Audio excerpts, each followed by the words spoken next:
Alice, thank you for coming here with me. I thought maybe you could write here. I don't want to hear it! God damn it, Alice! Now, she's missing. Alice? Alice? I woke up behind the wheel of a crashed car. I'm missing a week. I was attacked by shadowy men straight from a nightmare. The sheriff took me to the lake Alice and I had stayed at. But the cabin had disappeared, has been kidnapped. Alan, please help me. Alice? You'll do exactly what I say if you ever want to see your wife again. I can't tell anyone except my agent Barry. Damn it, Barry, they'll kill her! You're my best friend, and I'm worried that you're not right in the head. The ransom is a manuscript I supposedly wrote that's coming true before my eyes. It happened just the way it was on that page. So dark. I have found only a few scattered pages. I want the entire manuscript. The deadline is in 2 days. I found Mr. Wake's pages. Good girl. Name's Randolph. I'm the manager.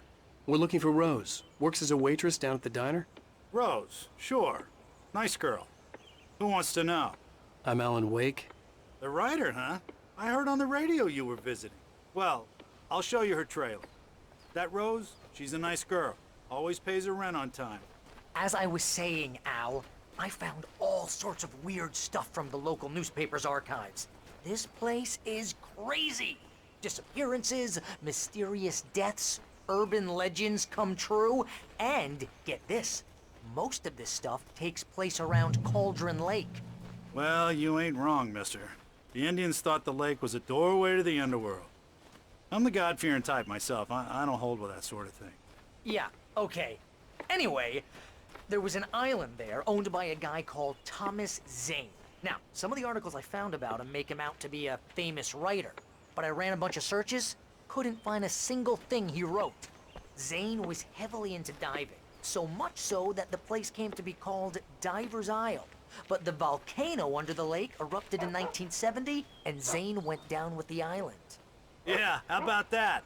It was there in the morning, as if it had fallen from the sky. But it would take a tornado to lift something like that. We're damn lucky it didn't crush any of the trailers.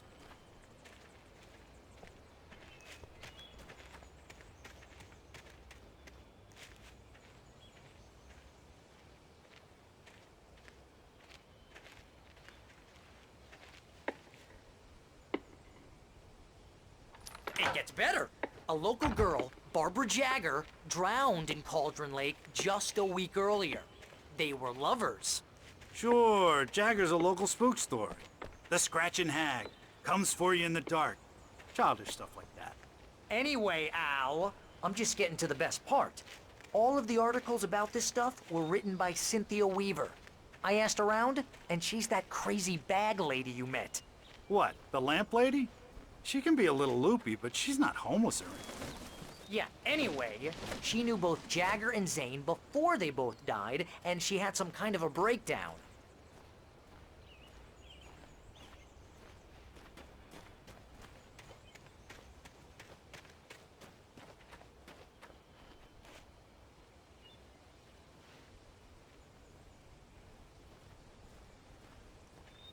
Well, mister, this here's Rose's trailer. You mind me asking what you want with her? We're just here to talk to her, pal.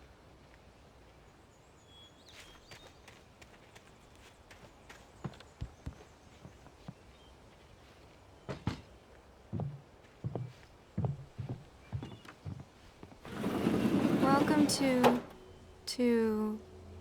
Oh dear, Mr. Wake. I'm so glad you're here. Rose, you have my manuscript? Oh. Oh, yes. Yes. Please, come in. Hey, this is really good! Rose, Yes, my manuscript. I really need it. I understand. I know what you need. A muse to inspire you. Oh, for Barry. She doesn't have anything. Yeah, hey, Al? Al, what's... Oh... Barry! What? What?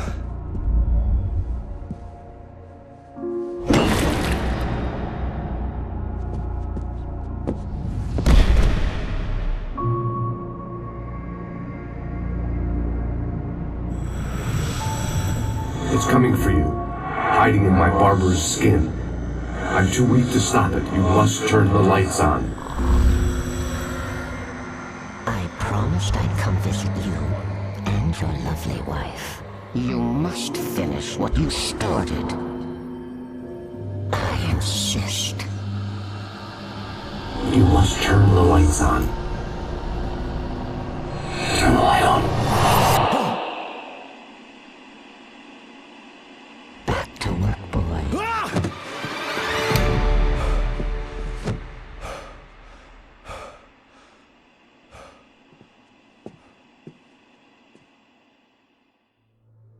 I felt nauseous, hungover.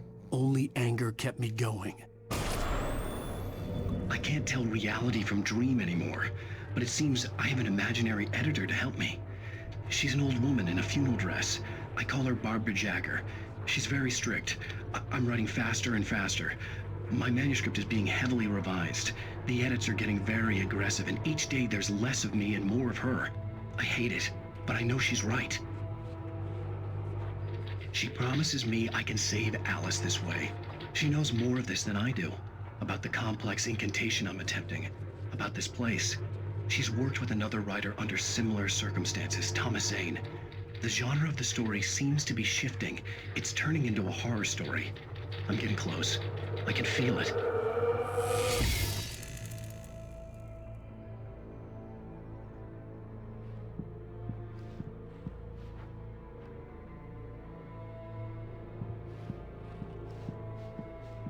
Rose took a day from me. I had less than 12 hours left to meet the kidnapper.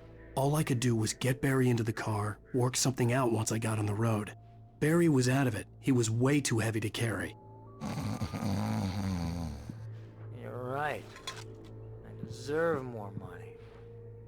I'm so handsome.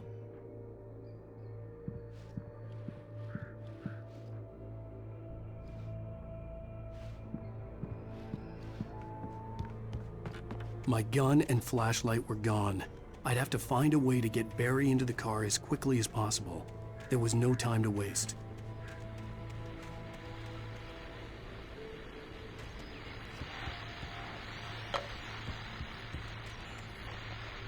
I just stepped outside to catch a breath of fresh air. Let me tell you, the weather's getting heavy.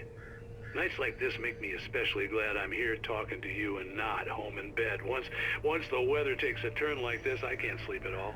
It's all tangled bed sheets and dark thoughts, punctuated by the occasional plunge into nightmare. Is it just me? Well, perhaps it is. But I hope I can make the night a little bit easier to get through. Caller, you're on KBF FM. Hey, Pat, it's Walt Snyder. What's on your mind, Walt? Well, I am the way you are, but, well, I can't sleep either, you know? I just been staring out the window here, trying to make sense of it all, but, I ain't been drinking either, you know, I just... Well, you sound like a man with a problem, Walt. I had argument with Danny, and, then I got in trouble with the law, and, I'm just, well... I heard something like that, Walt. Yeah, well, he's, Danny's my best friend, and, they let me on bail today, and now I'm just alone here at the window, waiting. Man, and there's something in the air tonight, man. I was just outside looking up at the sky above our broadcast tower thinking the same thing. What are you waiting for, Walt? I don't know, but, something's gonna happen. I think I better go. Well, Walt, maybe... No, thanks, Pat. Well, good luck to you, Walt. Hang in there. Let's take a little break, folks. This weather's really something else, huh? How can I be sure that you will walk away? Why did you love this deception?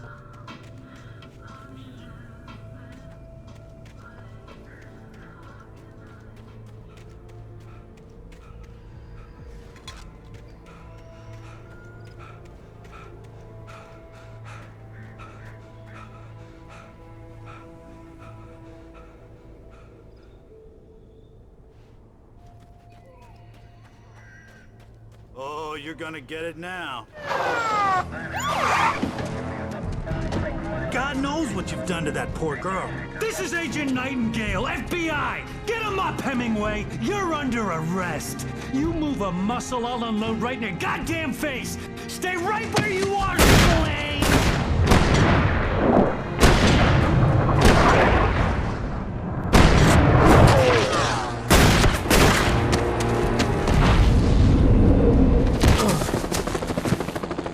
What are you? I'm standing right here, you goddamn maniac!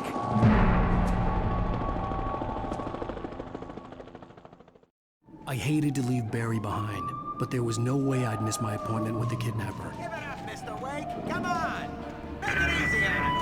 Get after him. You can't let him get away. Move it, move it, move it. Unhook your shots. Don't get away. He was right there.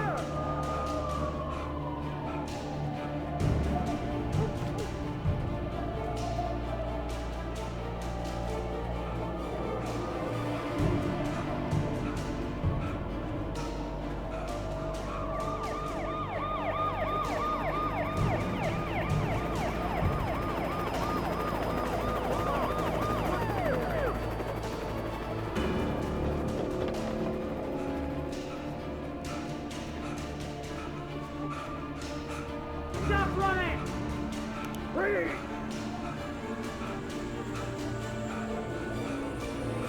Okay, men. Keep your eyes peeled. He's gonna try to make it through here. Which way did he go? This way! Oh, damn. Back out!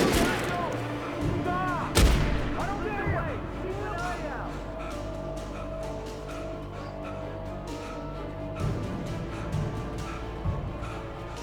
God damn it! Where did he go? Slipped away! Keep an eye out!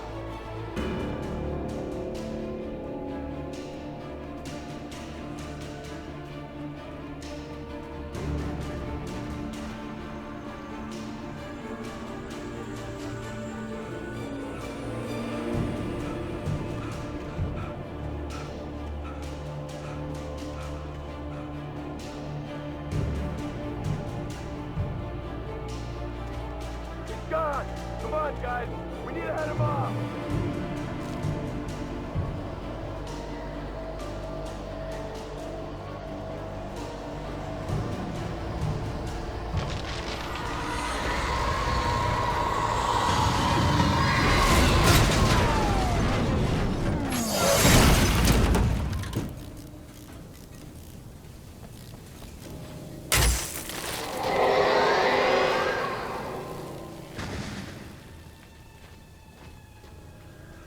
Come in, Agent Nightingale. This is Sheriff Breaker. Over.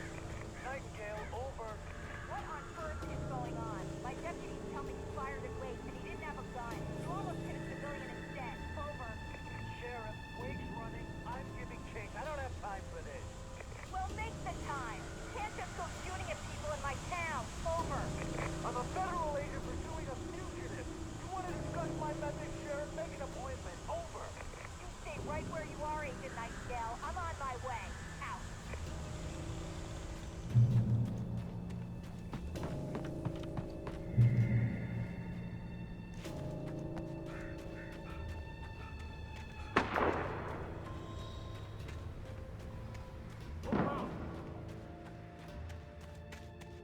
Search the area.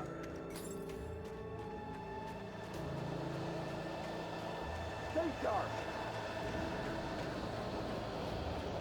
This way.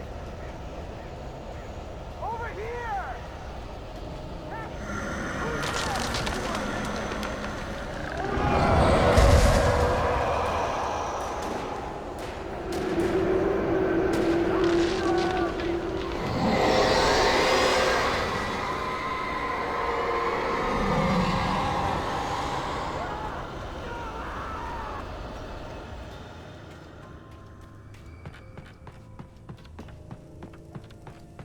This horror was everywhere I went, circling me. The cops didn't stand a chance. They were after a writer, not a monster. Agent Nightingale, I've lost contact with the person that you assigned to me. It's Wake's doing. Wait, are you seriously telling me took out my deputies? Are you kidding? I mean, have you seen this guy? He wears a tweed jacket. Over. He's the guy we're chasing. If it's not him, who then? Bigfoot? Over. I don't know yet, but I'm not in the habit of jumping to conclusions. That tends to come back and bite you in the ass. Out.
This is James. Mulligan, Thornton, come in. Over.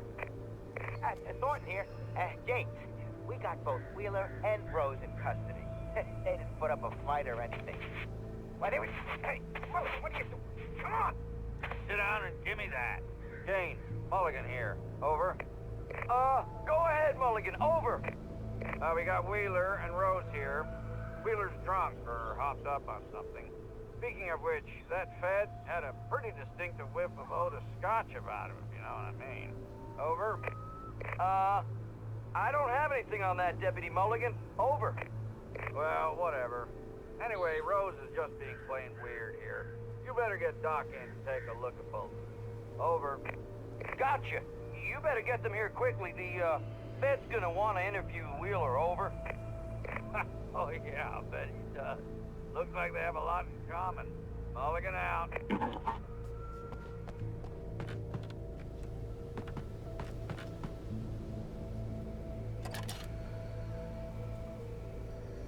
I could see the lights of the radio station in the distance.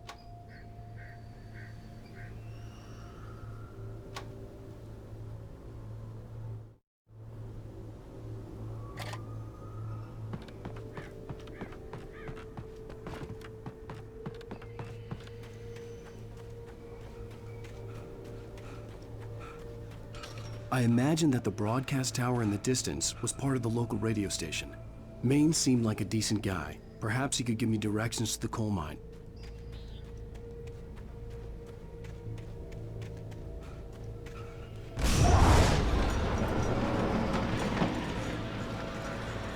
Unnatural shadows clung to the gate. The darkness that was after me was trying to stop me. I wouldn't get through without a light.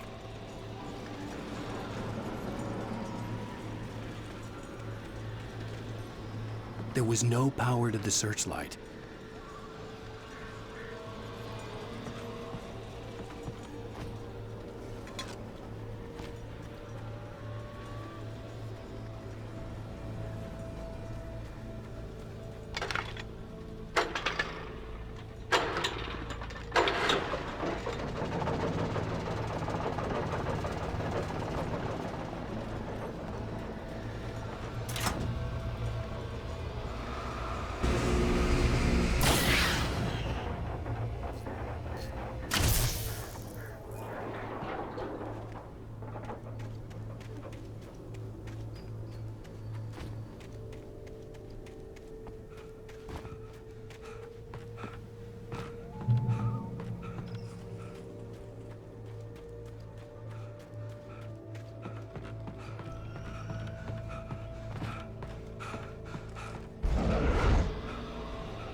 It took me a moment to recognize the flashbang grenades. They were an ideal weapon for my situation. Team 1, come in. Over. Team 1, this is Sheriff Breaker. Report. Over. Team 2, come in. I need a report. Over. Come on, guys. Talk to me. Come in, please. Over.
Call. You're on KBF-FM with Pat Maine. It's Milt Peabody, Pat. What's on your mind, Milt? Well, I live near the trailer park, Pat, and there's a big ruckus going on over there. Well, that's just up the road from me, too. What's going on, do you know? I don't know, but there's a bunch of police cars there, lots of sirens, a helicopter buzzing around, and I think I heard some gunshots. Gunshots? Yes, sir, like from a pistol. So can you find out what's going on? Because it's just next door and they're popping off guns there. They're still shooting? No, it was maybe 10, 15 minutes ago. It sounds serious, Pat. I'm telling you, it don't sound like no party. I'm certainly going to give the station a call, Milt. Okay. You'll hear it here as soon as I hear from them. Okay, thanks.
I hope Maine could lend me a car to get to the coal mine.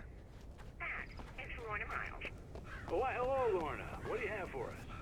Well, I just don't see why the cops bother with the trailer park. What do you mean? It's a trailer park. Of course you're going to have trouble in a place like that. I mean, what do you expect? The sheriff should be helping us normal citizens instead hands on those people. Well, They'll have to try to sort themselves out. I'm sorry, but my granddaddy settled in Braight-Fall's in 1911. well, thank you very much for that compassionate viewpoint, Lorna. Oh, here's a little surprise. The famous writer Alana Uwaika just walked in. Folks, I'm going to see if I can talk him into an interview. Come on in, Mr. Uwaika. Oh, I'm so glad you could find the time to do this, Mr. Uwaika. Nowhere to run now, Dan Brown. You back away from me. Don't hurt it. Whoa, everyone calm down. Put the gun down. We're all friends here, right? Cool your jets, Nightingale. We got him. What the hell's the matter with you? There's a civilian in there.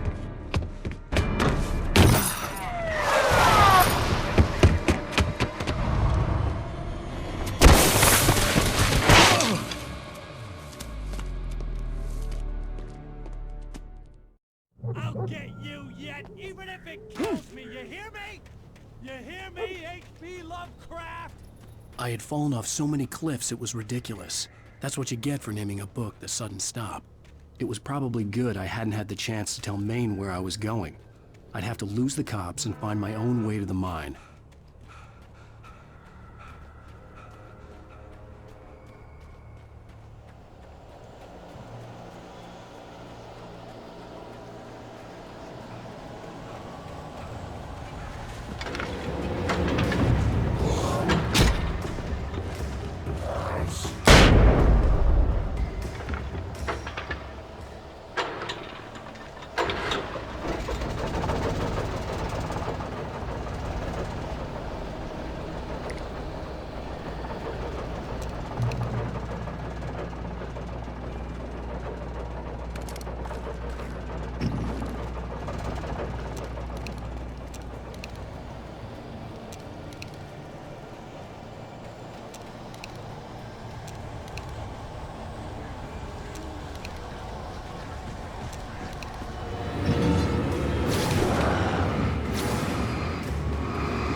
There was no sensible reason for the power company work-lights to be here.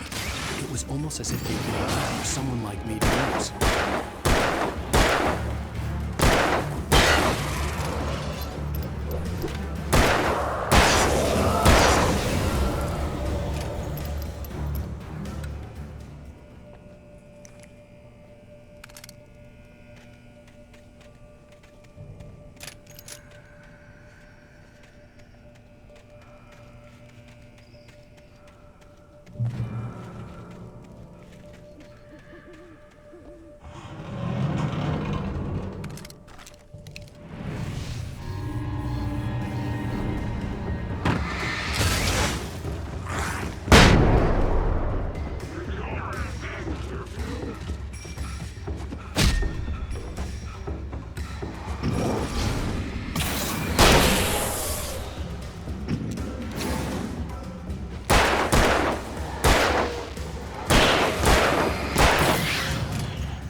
Hello?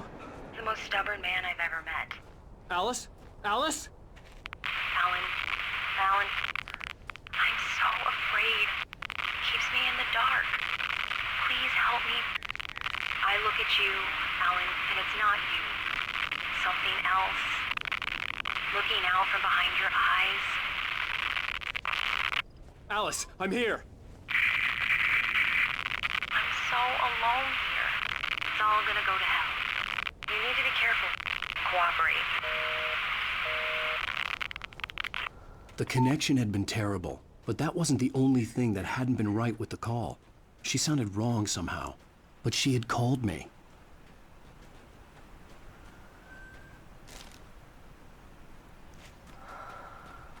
I could see a railway bridge up ahead, and a warehouse of some sort on the opposite shore. I hoped I could find a car from there.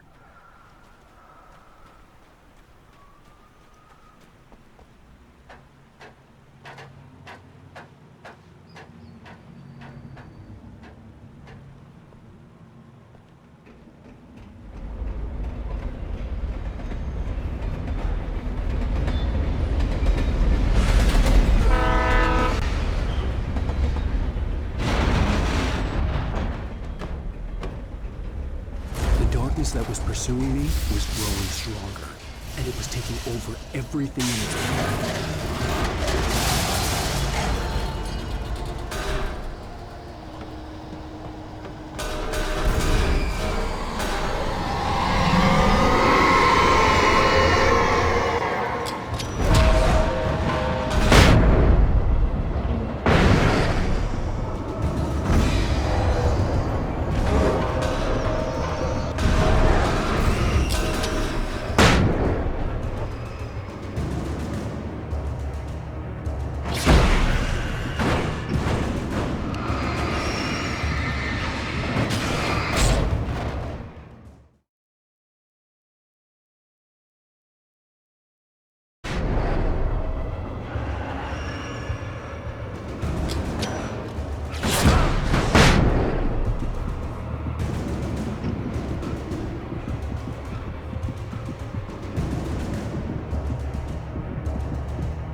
As a teenager, just starting to get interested in writing, Stephen King had been a source of inspiration to me. I thought about all the inanimate objects that had come to life in his books. No one is safe in a good horror story. Certainly not the protagonist. That's what makes them fun. This was anything but. The darkness could possess anything, and it was getting closer.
never been this glad to see the sunrise.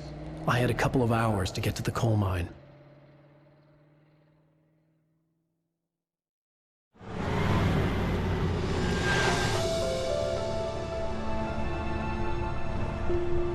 The coal mine wasn't far now.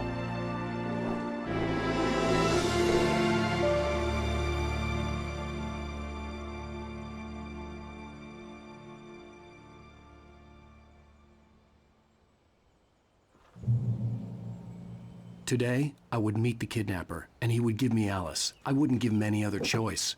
A drowning man will clutch at a straw. Little by little, without realizing it, I'd come to believe that the story in the manuscript was coming true. The current of its narrative had taken me deeper and deeper into dark waters. Alice had been taken from me. Barry was probably in jail. I was a fugitive from the FBI. The whole world taken over by the dark presence was trying to destroy me. It all felt real, but it matched a textbook case of insanity.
This is Pat Main, and you're listening to KBF-FM. Folks, I want to apologize for kind of abandoning you to that looping music track last night, but I was detained. You see, I encountered a big-shot G-man with an itchy trigger finger who could use a lesson in manners and a boot in the ass. Not necessarily in that order either. Now, folks, I know I'm not being very informative here, and I apologize for that. I really should just keep quiet, but I'm just so peeved right now, because some people just shouldn't be carrying badges. I'm just glad that our Sheriff Breaker was there to straighten things out. And if someone I met last night is listening, let me just say, I'm sorry if my mouth got you in trouble. I'm pretty sure you're not the bad guy here. Godspeed, son. I hope you know what you're doing. Now, on a lighter note, I'll be talking to Dr. Nelson all morning. But first, a little music.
Welcome back to KBF-FM.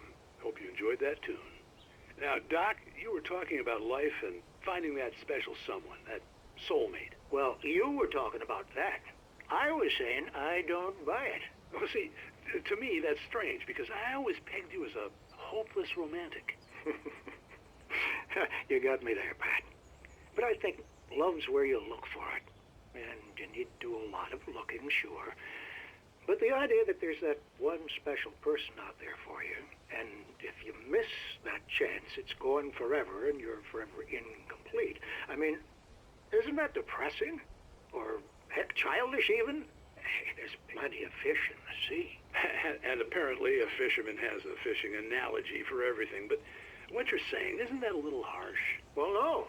What I am saying is that your potential for finding that connection isn't limited to what's essentially a chance encounter. How is that harsh? Yeah, well, I guess that's a nice thought, but let me say something personal here. Okay. Now, well, I don't disagree with you exactly, but I can't really fit that together with what I feel, what I felt for someone, because she was the one. She was. And I let her drift away from me. Maybe I didn't put in the work, I don't know, but, well, since then, and it was a long time ago, but since then there hasn't been anyone, not like her. And I'm not saying I dwell on her or haven't moved on. I like my life. I'm not living in the past, but I do miss the way she completed me. You can't argue with the heart, Pat. I'm sorry, folks. I had kind of a scary experience last night, and let's just say it's shaken a few things loose.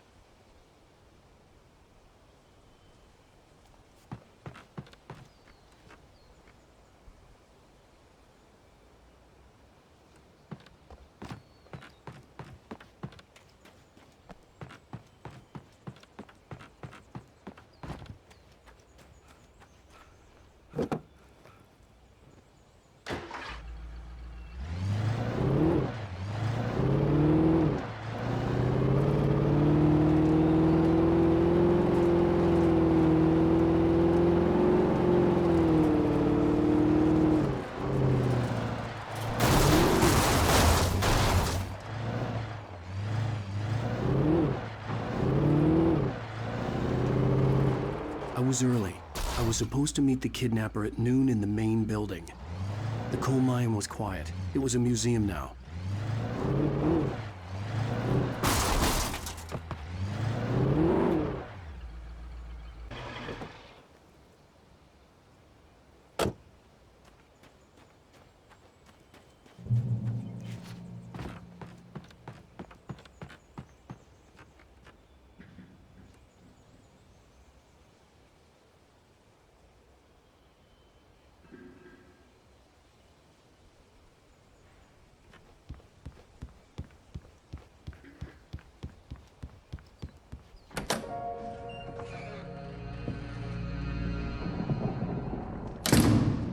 I didn't want to go outside. Cops had to be looking for me. The noon sun turned the place into a sauna. The day dragged on. Different scenarios ran through my mind. Ways of how I'd torture the kidnapper to get Alice back. Or the different horrible things he could have done to her. I imagined her dead. I had no way of knowing she was still alive. It was killing me. I was running on blind hope. It was all a waste of time. The bastard never showed up.